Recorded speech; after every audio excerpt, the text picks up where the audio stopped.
Today we're going for a test drive in the all-new BMW M850i. I'll test the features, functions, and the 0 to 60 performance on this episode of Driving Sports TV.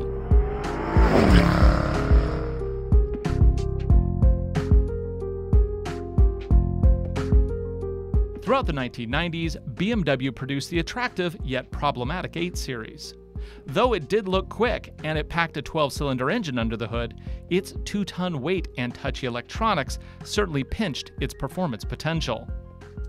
Sales never really picked up on the model, and as the world entered a recession, the 8 was put on the chopping block. Now, 20 years later, the 8 Series is back. Once again, it is improving on the 6 Series it replaces, and BMW really hopes that this time they got both the car and the timing right. The 8 Series Coupe is available in a variety of models, with pricing starting at $87,900 for a 6-cylinder with rear-wheel drive, all the way to $146,000 for the M8 Competition Coupe. The one we're driving today is the mid-pack M850i with xDrive. It starts at $111,900, but as you see it here, it's got some extras, like a carbon fiber roof, ventilated seats, and upgraded tech. All that together, and the price climbs up to $119,295. This vehicle competes with the Mercedes S-Class Coupe, as well as the futuristic-looking Lexus LC500, which I reviewed last year. Under the hood of this M850i is a 4.4-liter twin-power turbo V8. Here it puts down 523 horsepower through all 4 wheels, thanks to BMW's intelligent all-wheel drive system.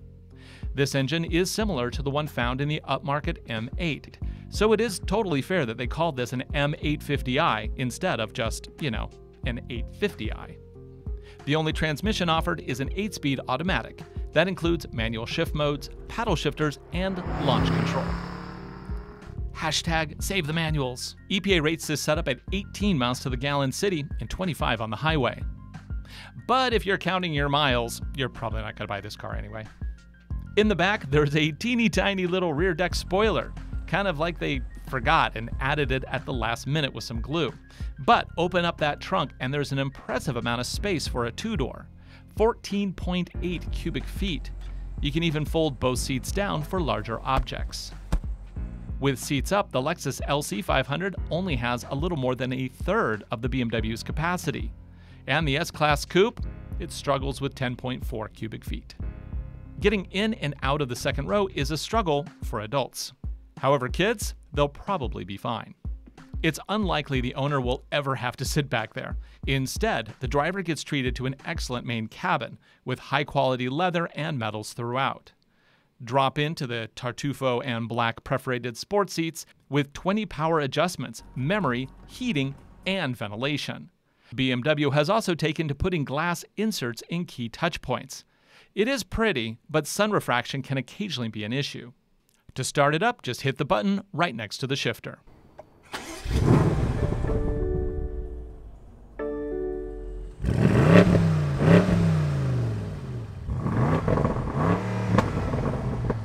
Yeah, that'll do. To control the iDrive system, there's a glass-ensconced dial that also acts as a touchpad. It is a quick and easy way to search for music, radio, or to set navigation. You can also use natural speech. Find the nearest Starbucks. This works remarkably well even if it is a bit slow to respond. I have found several destinations. Which one should I select? USB is provided for mobile devices. However, CarPlay is only offered over Wi-Fi, and even then only with an annual subscription. I can never get it to work correctly with my iPhone 7 Plus, though I have seen it work fine with the iPhone X. At the end of the day, your mileage may vary in terms of getting it to function properly.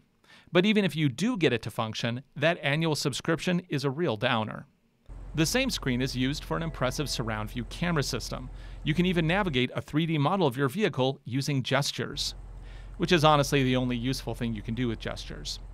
But this is part of a base safety package that includes parking assist, proximity sensors, front collision warnings, lane departure, and blind spot warnings. Adaptive Cruise Control is only available as part of the $1,700 Driving Assistance Professional Package, which did not come on our test car. Overall, this M850i is pretty well equipped. It looks great, and it's even priced competitively when compared to the competition. BMW specs this package at 0 to 60 in only 3.5 seconds on paper. To beat that in a Mercedes equivalent, you're looking at the AMG S63, which starts at just under $170,000. In contrast, the $92,000 Lexus LC500 isn't even in the same ballpark when it comes to acceleration. You could say the Lexus competes in terms of style and presence, whereas the AMG competes in luxury and performance.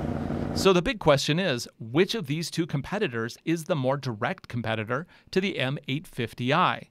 Is this BMW more about presence, or is it more about performance? Woo! Ha!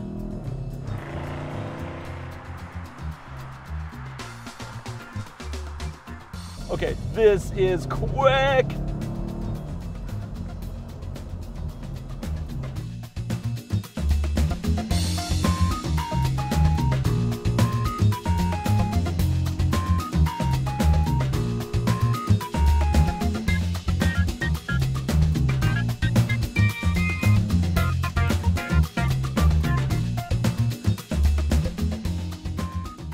And that all-wheel steering does a really good job. At high speeds, it'll help me slot over by putting both wheels one direction.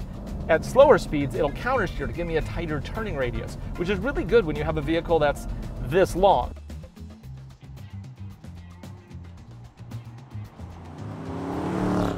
The seating position is excellent. I get heaters and coolers, and plus a lot of adjustments. I also have a nice heads-up display that gives me my current speed limit as well as my current speed and any other critical information. Funny thing, and this is probably not surprising to anybody, but if I put on sunglasses, yeah, it disappears because polarizers, they don't work with heads-up displays. Just a side note.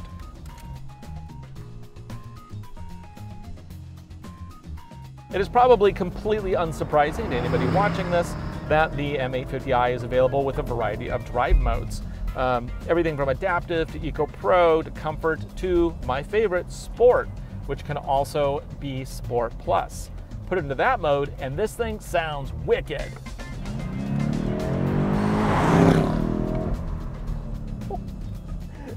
Did I mention how fast it is? Oh man, I've done that a lot and it still surprises me. Now let's do one of my favorite things. Say it with me, launch control. I've set up a GoPro so that you can see what the gauge cluster looks like while I do this. I'm gonna go ahead and set, let's see if I can figure out this whole pattern to be able to get launch control to engage. First, I need to hit Sport and then go into Sport Plus, there. I need to go to Sport Traction Plus. Okay, and I need to put the transmission into sport mode, S1, and then I push down the brake, and I push down the gas. 3, 2, 1, go! Jiminy crickets, and 60.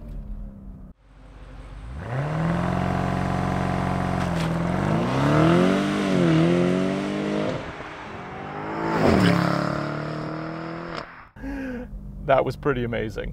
That really launched fast. The all-wheel drive system just launched. I mean, for lack of a better word, it was like an Apollo 11 rocket, man, out of the hole. It was awesome. Nice. Now, the funny thing is, let me show you. I'm gonna go ahead and do that again, if I can. Stop the vehicle. Everything else is set exactly as it was. Let's go ahead and crawl up here a little bit. So everything is set as it was, and I will now try to do that again. Sport Plus traction, go into Sport, hold down brake, hold down gas. Yeah, won't do launch control. You gotta put on miles in between the launch control launches because they don't want you to like abuse the transmission. So that was R1, that was it. So if you're at the drag strip and you wanna try, to get a good time, you're going to have to drive in between each launch because otherwise you just won't have launch control available. It still launches fast, but not quite that fast. Do you need to wait for the M8? I guess if you need, like, you know, a competition rear diff, sure, maybe.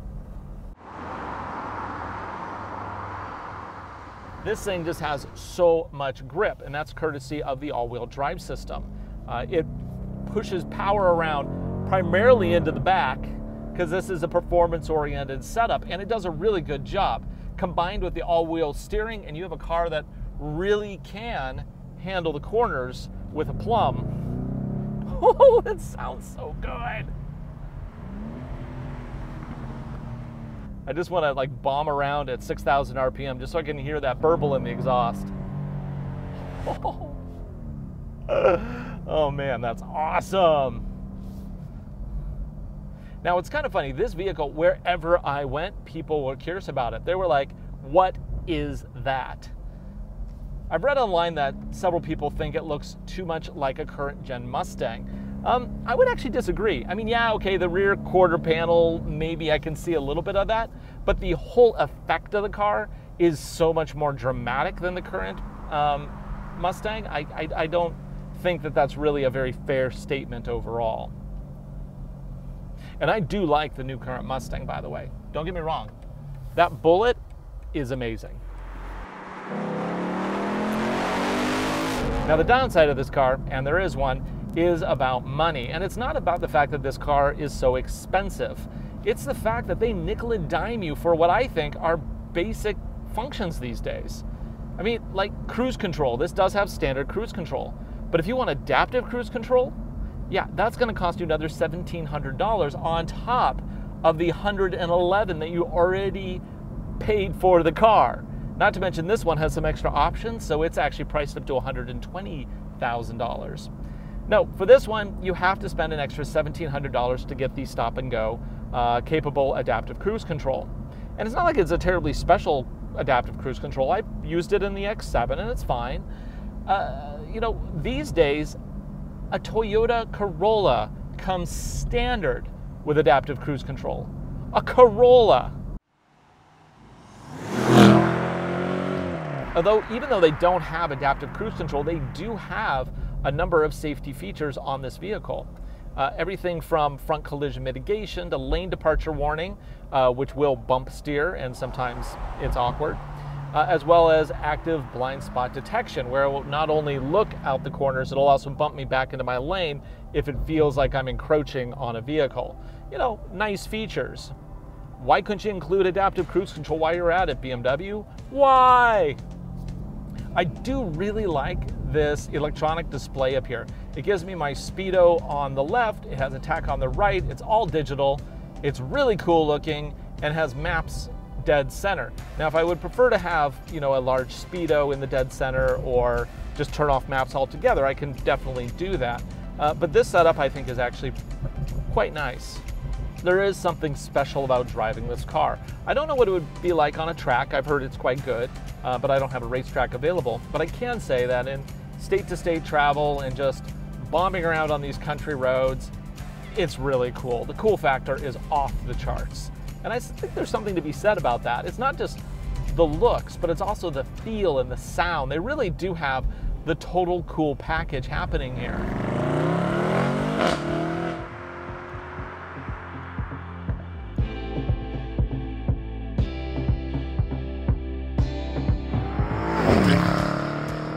After spending some time with the M850i, I think it's fair to say that the BMW is a solid entry directly in between the AMG S63 and the Lexus LC500. On one hand, it's fast, very fast. It also is very attractive, getting about as many looks as the LC500 around town. But the BMW also has quite a few perplexing misses. The weird CarPlay implementation, adaptive cruise control requiring an expensive package, a really cheap piece of plastic on the underside of the transmission controller, and the tacked-on rear spoiler are all just items to ponder before dropping more than $100 grand on one of these vehicles. If none of these items really bug you, the BMW M850i is a great car for long weekends. Or If you're willing to spend the money for the adaptive cruise control upgrade, it can even make a great everyday commuter car. What do you think? Did BMW do good by the new 8 Series? Post a comment below. Also, like and share our videos. For Driving Sports TV, I'm Ryan Douthit. I'll see you again next week, right here.